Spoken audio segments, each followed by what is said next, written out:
Happy MLK Day. When I reflect on the late Dr. Martin Luther King Jr. and his legacy, I start to think about how he had such a nonviolent approach. And it gets me to start thinking about how I was raised. How I was raised was, if you get hit, you need to hit back.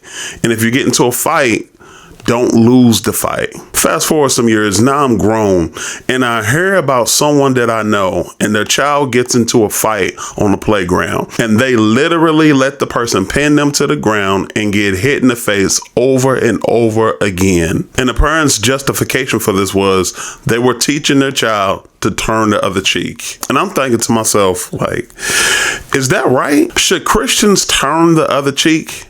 We're gonna talk about it. Let's get it.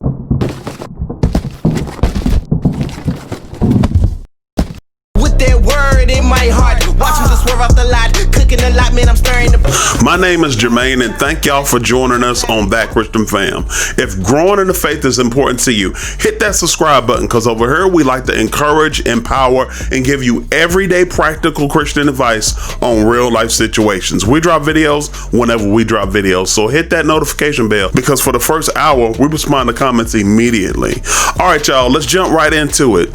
Should we as Christians turn the other cheek? Now, just for the record, I want to let y'all know we're not talking about spiritually and emotionally giving someone another chance, because it seems like seemingly we're always put in that position where we constantly have to give someone another chance. But in honor of MLK Day and his nonviolent approach, I want to focus on the physical aspect. Let's go to the text where Jesus says this. It says it in Matthew chapter 5 verses 38 and 39. I ain't no journalist, but y'all know what's up. It says, "You have heard that it was said, eye for an eye and tooth for a tooth. But I tell you, do not resist an evil person. If anyone slaps you on the right cheek, turn to them the other cheek also."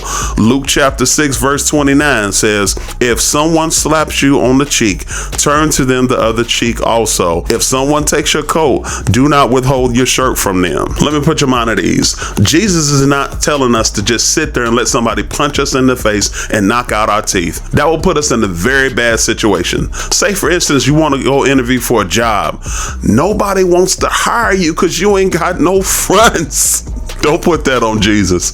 I'm joking, y'all. I'm joking. Loosen up. But let's dig a little deeper. Now, if you eisegete those verses and put them in a vacuum, I can see why this could be concerning. But remember, when studying the Bible, we must exegete the text and let Scripture interpret Scripture. Where did this take place? It was the Sermon on the Mount. And who was his audience? There were people from Syria, Judea, Galilee, the Decapolis, and other places beyond the River Jordan. What do those places all have in common? They were the rough cities, they were the hoods, and the people who lived there were prone to act in violence. Jesus is addressing their moral living and encouraging them to change their thinking, getting the pendulum to swing from reacting in impulsive violence to loving their enemies. Christianity has been falsely labeled soft because you have people who have taken these scriptures literally and getting pounded in the face. So it's no wonder that many people are ascribing to Islam today, because that's a very vengeful religion. I want to be very sensitive about this topic because we put a poll up a couple days ago asking if any one of y'all had literally turned the other cheek in a confrontation. And there was a good amount of y'all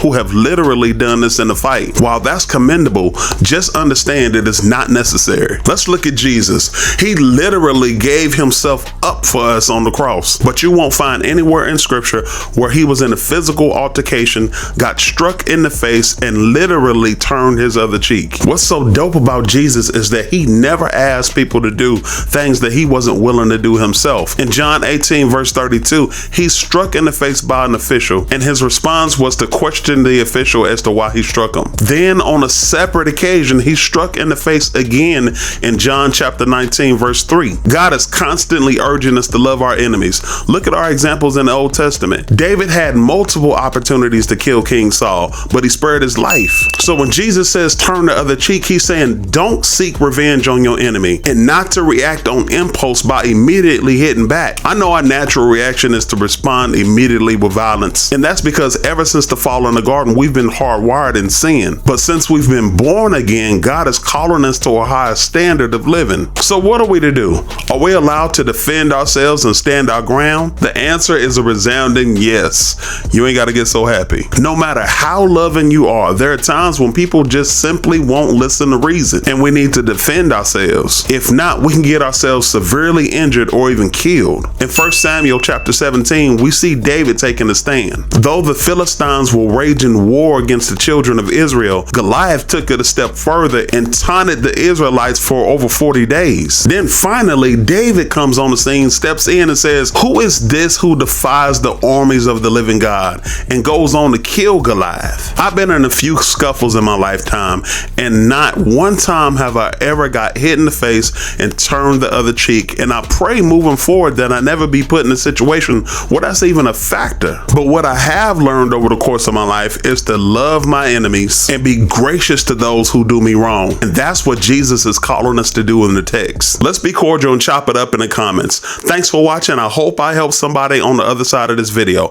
And to all my trolls, if you're offended, even on MLK Day, I really don't care.